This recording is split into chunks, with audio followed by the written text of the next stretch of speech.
Baik, Assalamualaikum warahmatullahi wabarakatuh.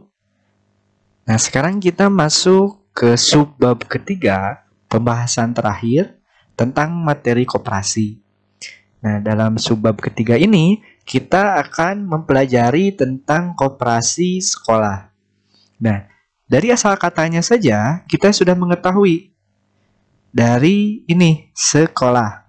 Nah, koperasi sekolah ini ada koperasi yang didirikan di lingkungan sekolah dan anggotanya terdiri dari siswa-siswa sekolah, baik itu siswa sekolah dasar, sekolah menengah pertama, ataupun sekolah menengah atas. Manfaat koperasi sekolah. Nah, mungkin kita bertanya kan, apa sih manfaat koperasi sekolah? Nah, kalau kita teliti lagi di sekolah kita, ada koperasi sekolah. Anggotanya juga alhamdulillah sekarang udah kurang lebih ada 30 orang, terdiri dari kelas 2 dan kelas 1. Nah, sekarang kita ke manfaatnya nih. Untuk apa sih kita mengikuti koperasi ini? Ternyata manfaat koperasi ini bisa dirasakan khususnya bagi anggota koperasi. Jadi siswa yang menjadi anggota, yang menjadi pengurus, dan umumnya bagi semua siswa. Walaupun siswa itu tidak masuk ke dalam kepengurusan koperasi. Nah, yang pertama, manfaatnya menumbuhkan jiwa kewirausahaan. Pada dasarnya, semua anggota koperasi, siswa ya, yang menjadi anggota, itu rata-rata mereka memiliki jiwa kewirausahaan. Jadi memiliki jiwa istilahnya ingin berdagang, ingin berwirausaha, atau lebih dikenal sebagai entrepreneur. Nah, kenapa sih perlu gitu jiwa kewirausahaan? Jiwa kewirausahaan ini bisa disebut jiwa kemandirian. Artinya, yaitu untuk mencari sebuah sumber penghasilan dengan membuka usaha ataupun menyalurkan kreativitas yang tentu saja kreativitas tersebut dapat menghasilkan. Nah, itu jiwa kewirausahaan. Yang kedua, manfaatnya itu mendidik, menanamkan, serta memelihara suatu kesadaran hidup bergotong royong dan setia kawan di antara para murid. Nah, bagi yang sudah menyimak video sebelumnya, kita tahu bahwa koperasi itu adalah kumpulan orang, bukan kumpulan modal. Kalau kumpulan modal itu PT, beberapa orang yang punya modal besar. Tapi kalau koperasi, kumpulan orang banyak. Jadi per orang itu modalnya tidak terlalu besar. Tetapi dengan berkumpulnya orang banyak tersebut, menjadi modalnya besar. Nah, dalam koperasi ini mendidik, menanamkan, serta memelihara bagi semua siswa untuk hidup bergotong royong. Artinya apa? Saling membantu. Kalau kita saling membantu, ini kita contohkan aja lah. Sekolah itu sering berbelanja, baik itu ke toko AA ataupun ke toko-toko buku lainnya. Nah, kalau kita niat bergotong royong, niat membuat koperasi, kita bisa semua murid, mungkin kita buat koperasi ya, semua murid dilibatkan. Semua murid misalkan ada simpanan pokok, simpanan wajib. Simpanan pokok itu simpanan yang diberikan pas awal masuk. Jadi misalkan simpanannya ditetapkan 100.000. Jadi tiap anggota itu bayar 100.000. Nah, kalau simpanan wajib itu simpanan per bulan, misalkan bayar 50.000. Jadi terbayang kalau semua siswa kita buat koperasi, kita melibatkan semua siswa, simpanan pokoknya aja dari satu orang udah 100.000. Misalkan ada 500 siswa, udah ada berapa juta. Belum lagi simpanan wajib, tiap bulan dibayar, misalkan selama 1 tahun. Dalam 1 tahun kita bisa buat toko buku sendiri milik sekolah. Ini hebatnya bergotong royong gitu. Nah, yang ketiga, menjadi sarana bagi siswa untuk menerapkan pengetahuan koperasi dan ekonomi di dalam kehidupan sehari-hari.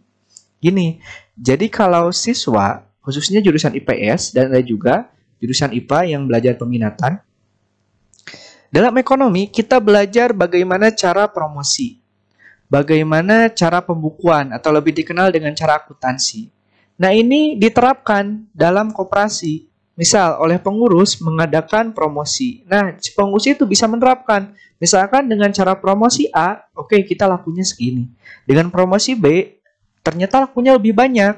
Nah, jadi sarana ini untuk menerapkan pengetahuan.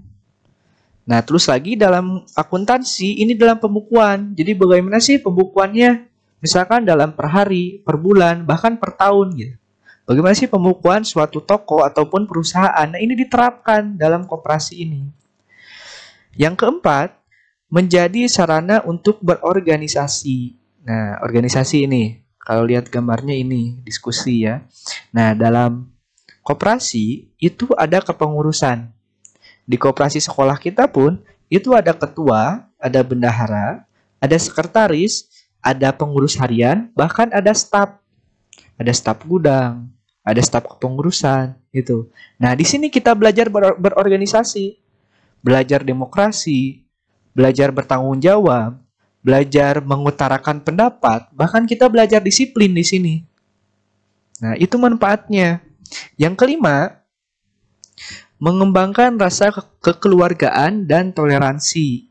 Nah, kalau ini lewat saling menolong, saling menghargai gitu dalam organisasi. Maka kita mengembangkan rasa ini kekeluargaan dan toleransi. Yang keenam, sebagai sarana memenuhi kebutuhan alat-alat sekolah dan tempat menabung di sekolah. Nah, ini manfaat bagi umumnya. Jadi bagi semua siswa. Jadi bisa memenuhi kebutuhan sekolah gitu, bisa membeli di koperasi. Jadi tidak perlu jauh keluar, di sekolah pun bisa. Nah, juga tempat menabung. Ini tempat menabung bagi anggota khususnya dan bagi siswa lainnya pun jika mau ikut bisa gitu. Nah, untuk jenis usaha koperasi ini hampir mirip pada koperasi pada umumnya yang seperti di luar di masyarakat. Akan tetapi kalau koperasi sekolah, ini lebih kepada kebutuhan siswa. Jadi siswa butuhnya apa, baru kita buat koperasi. Gitu. Tidak mungkin di sekolah kita buat misalkan usaha pertanian. Kan tidak ada. Gitu. Nah, yang pertama, yang paling lazim itu unit usaha pertokoan. Nah, usaha ini menyediakan alat tulis, buku-buku pelajaran, seragam sekolah, bahkan ada yang sampai menyediakan alat-alat praktik sekolah. Gitu. Ini usaha pertokoan, ini paling lazim dan paling banyak. Nah, yang kedua, ini juga paling banyak. Ini unit usaha kafetaria atau biasanya kantin disebutnya. Nah, kalau ini menyediakan makanan dan minuman sehari-hari. Bahkan di sekolah kita pun nomor 1, nomor 2 ini ada sekolah kita. Nomor 3, unit simpan pinjam. Nah, kalau ini di siswa ini jarang ditemukan, tapi kalau koperasi simpan pinjam di sekolah itu ada koperasi simpan pinjam guru. Kalau siswa itu jarang tapi ada. Nah, kalau unit usaha simpan pinjam ini untuk melakukan simpan pinjam. Jadi untuk membayar simpanan wajib secara teratur dan menggiatkan anggota untuk menabung atau menyimpan sukarela secara teratur agar mudah pengelolaannya. Nah, jadi kalau berdasarkan teori agak ribet ya. Intinya koperasi simpan pinjamnya gimana? Jadi misalkan ada 10 anggota. 10 anggota itu ada simpanan pokok, ada simpanan wajib yang tadi. Misal dari 10 orang itu terkumpul 10 juta misalkan. Nah, nanti 10 juta itu dijadikan modal untuk pinjaman. Jadi dipinjamkan. Bagi anggota yang mau pinjam silahkan. Atau misalkan bisa dipinjamkan ke umum, misalkan silakan. Nah, bunganya untuk keuntungan semua. Misal dari 10 juta itu dipinjamkan modal anggota, itu ada 12 juta misalkan akhirnya. Nah, yang 2 juta keuntungannya itu dibagi lagi untuk 10 orang. Seperti itu. Itu koperasi simpan pinjam. Nah, yang keempat, itu unit usaha jasa. Nah, udah tahu kan bedanya produk sama jasa? Nah, yang belum tahu pelajari lagi lah. Kalau jasa itu menyediakan seperti contohnya nih, jasa fotokopi. Jasa misalkan komputer biasanya ada kayak warnet di sekolah. Terus jasa print. Terus jasa pengetikan juga ada biasanya. Nah, ini koperasi sekolah juga. Biasanya unit usaha 1, 2, 4 ini nyatu dalam satu koperasi kalau di sekolah. Tapi ada juga yang cuma misalkan unit usaha kantin, unit usaha jasa, ada yang seperti itu. Tapi yang paling lazim, paling banyak itu unit usaha kantin biasanya. Struktur organisasi koperasi sekolah. Nah, untuk strukturnya terbagi menjadi dua. Ada perangkat organisasi koperasi sekolah, ini yang menjalankan. Terus ada Dewan Nasihat Koperasi Sekolah. Nah, kalau kita lihat, ini struktur organisasinya mirip seperti koperasi biasa. Jadi yang tertinggi biasa koperasi itu yang tertinggi adalah rapat anggota. Terus selanjutnya ada pengurus koperasi. Nah, selain itu ada juga pengawas. Pengawasnya kalau di sekolah itu disebutnya Dewan Nasihat sebutnya. Nah, untuk perangkat organisasi koperasi sekolah, yang pertama ada rapat anggota koperasi sekolah. Ini adalah semua anggota koperasi. Gitu. Baik itu pengurus ataupun anggota yang menjadi pengurus. Itu terlibat dalam rapat anggota. Yang kedua, pengurus koperasi sekolah.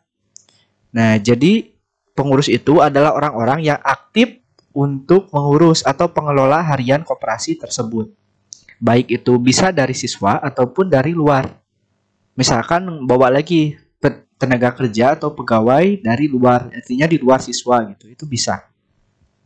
Kalau Dewan Nasihat koperasi sekolah, ini kalau di koperasi luar itu penasehat. Yang pertama adalah kepala sekolah. Kepala sekolah ini itu harus sesuai dengan jabatannya. Yang pertama. Yang kedua, ada guru.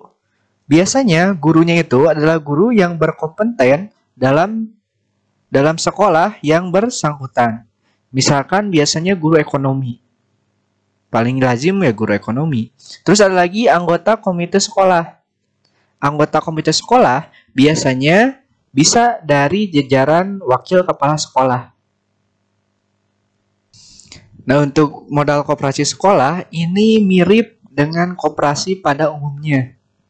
Ini terdiri dari modal sendiri dan modal pinjaman. Kalau modal sendiri ini bisa bersumber dari anggota koperasi tersebut. Nah, kalau modal pinjaman biasanya di luar anggota. Jadi minjem keluar. Nah, untuk modal sendiri yang pertama ada simpanan pokok. Nah, simpanan pokok ini adalah sejumlah uang yang wajib dibayar oleh anggota kepada koperasi pada saat masuk untuk menjadi anggota koperasi. Jadi kalau kalian mau ikut koperasi, biasanya ada simpanan pokok dulu. Ini besarnya simpanan pokok sesuai dengan yang disepakati dalam rapat anggota. Misalkan dalam rapat anggota ditentukan simpanan pokok 500.000. Artinya, bagi semua orang yang mau jadi anggota koperasi, pas awal masuk itu harus membayar 500.000. Itu simpanan pokok. Yang kedua, ada simpanan wajib. Nah, simpanan wajib ini adalah sejumlah uang yang wajib dibayar tiap bulan dengan jumlah yang sama setiap bulannya. Simpanan wajib tidak dapat diambil selama masih menjadi anggota koperasi. Nah, jadi pas awal masuk ada simpanan pokok 500.000. Setelah masuk ada bayar tiap bulan, itu simpanan wajib. Misalkan disepakati tiap bulannya 100.000. Berarti tiap bulan terus membayar 100.000. Nah, tapi kalau jadi anggota koperasi, meskipun misalkan, kok tiap bulan bayar, ada kemungkinan malah rugi. Ada kemungkinan misalkan uangnya tidak kembali. Emang ada kemungkinan seperti itu. Tapi di balik itu, uang yang kalian berikan, misalkan simpanan pokok, simpanan wajib. Nah, uang tersebut digunakan sebagai modal. Artinya apa? Uang tersebut berputar. Dan kalau berputar, itu kemungkinan besar dan dipastikan itu ada keuntungan.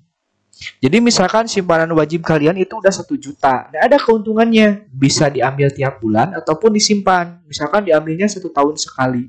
Gitu. Terus ada dana cadangan. Nah, kalau dana cadangan ini berasal dari keuntungan koperasi yang dipisahkan. Jadi sebelum dikasih ke anggota, keuntungan koperasi itu dipisahkan dulu untuk dana cadangan. Nah, kegunaannya ini misalkan ditakutkan nih, koperasi itu misalkan tahun pertama untung, tahun kedua untung, tahun ketiga misalkan tiba-tiba bangkrut. Nah, supaya bisa bergerak dan tidak meminta lagi uang kepada anggota, ini harus ada dana cadangan atau bisa dilihatlah kayak tabungan. Jadi tabungan ini fungsinya itu untuk menutupi kerugian agar koperasi tetap bisa berjalan. Selanjutnya ada hibah. Kalau hibah ini sifatnya pemberian, artinya tidak mengikat, tidak ada tanggung jawab. Nah, ini contohnya. Misalkan pihak sekolah memberikan motor untuk operasional koperasi dalam bentuk hibah. Artinya apa? Koperasi tidak punya kewajiban untuk misalkan memberi keuntungan kepada pihak sekolah atau harus membayar cicilan, itu nggak ada kalau bahasanya hibah. Artinya hibah itu paling simpelnya memberi. Nah, selanjutnya ada modal pinjaman. Kalau modal pinjaman ini artinya dari luar. Yang pertama, pinjaman dari koperasi lain atau anggotanya. Nah, jadi bisa misalkan koperasi sekolah A dan sekolah B. Koperasi sekolah A misalkan rugi nih, rugi dana cadangan nggak ada. Terus gimana caranya untuk operasional bisa berputar? Kita lihat koperasi sekolah B, ternyata koperasi sekolah B untung misalkan. Kita pinjam dari koperasi sekolah B tersebut untuk sekolah A. Jadi koperasi sekolah A pun bisa berjalan. Seperti itu. Misalkan kalau mau pinjam ke koperasi lain, ternyata koperasi lain juga sama, tidak ada keuntungan, maka ada pilihan kedua, yaitu pinjam dari bank dan lembaga keuangan lainnya. Artinya lembaga keuangan yang sama meminjamkan uang, tapi bukan bank. Nah, pastilah sedikitnya udah pada tahu tentang ini. Nah, sekarang kita ke tahapan yang harus dilalui untuk mendirikan koperasi sekolah. Nah, jadi ini adalah tahapannya, tapi tahapan ini dari nol. Jadi dari sama sekali koperasi itu belum didirikan, belum ada pengurus, belum ada penggagas gitulah. Nah, yang pertama harus dilakukan yaitu ini, guru, siswa, dan kepala sekolah membentuk panitia pembentukan koperasi sekolah. Jadi sebelum kita kasih tahu ke semua orang bakal dibentuk koperasi, kita harus bentuk dulu kepanitiaannya. Panitiaannya apa? Kepanitiaannya yang pertama ketua, bendahara, sekretaris. Itu untuk pengelola atau pengurus. Ada juga pengawasnya. Misalkan pengawasnya dari guru yang paham tentang koperasi. Terus ada komite, misalkan komitenya dari jajaran Wakasek. Nah, setelah ada kepengurusan, selanjutnya yaitu setelah rencana disiapkan, panitia harus mengundang. Nah, undangan ini diperuntukkan untuk melaksanakan rapat pembentukan koperasi. Nah, siapa saja sih yang harus diundang? Yang pertama, itu adalah beberapa orang siswa untuk mewakili calon anggota koperasi. Nah, ini bisa perwakilan kelas ataupun siswa-siswa yang emang udah mau jadi anggota koperasi. Pertama. Yang kedua, itu harus mengundang guru-guru. Ini tidak perlu semua, beberapa saja. Yang ketiga, harus mengundang kepala sekolah. Yang keempat, harus mengundang perwakilan orang tua siswa. Karena ini melibatkan uang siswa. Kalau pengelolaannya pengen benar-benar seperti koperasi pada umumnya. Selanjutnya, yaitu mengundang pejabat dari Direktorat Koperasi setempat. Selanjutnya, mengundang pejabat dari Kantor Kementerian Pendidikan dan Kebudayaan. Nah, misalkan surat undangan sudah tersebar. Setelah semua surat undangan tersebar dan dikonfirmasi semuanya bisa, selanjutnya, yaitu mengadakan rapat pembentukan koperasi. Nah, dalam rapat ini ada beberapa hal yang harus diputuskan. Yang pertama, yaitu menyusun anggaran dasar. Jadi misalkan mau berapa simpanan pokok, berapa simpanan wajib, terus mau dipakai apa saja dana tersebut gitu. Anggaran dasar. Yang kedua, membentuk kepengurusan koperasi. Nah, karena yang pada awalnya baru dibentuk ketua, sekretaris, bendahara, dibentuk lagi. Ada kepengurusan harian, ada staf misalkan. Nah, ini dibentuk pada rapat pembentukan koperasi. Selanjutnya, itu membahas tentang permodalan koperasi. Jadi modalnya mau dari mana? Modalnya mau berapa besar? Misalkan dari anggota, tiap anggota simpanannya harus berapa? Nah, setelah misalkan rapat dilaksanakan, tahap selanjutnya yaitu pengajuan surat permohonan pengakuan atau badan hukum pendirian koperasi sekolah oleh pengurus kepada dinas koperasi tingkat kabupaten atau kota. Jadi dibuat surat permohonan. surat permohonan pendirian koperasi. Nah, surat itu selanjutnya akan diberikan kepada dinas atau diajukan untuk disahkan bahwa koperasi ini adalah koperasi berbadan hukum atau resmi gitu. Selanjutnya, setelah dibuat permohonan oleh dinas, nanti surat itu akan diteliti atau dikaji oleh pihak berwenang apakah memenuhi persyaratan atau tidak. Kalau memenuhi persyaratan, maka koperasi akan disahkan. Kalau tidak, maka surat permohonan itu beserta dokumennya akan dikembalikan supaya diperbaiki lagi oleh semua anggota.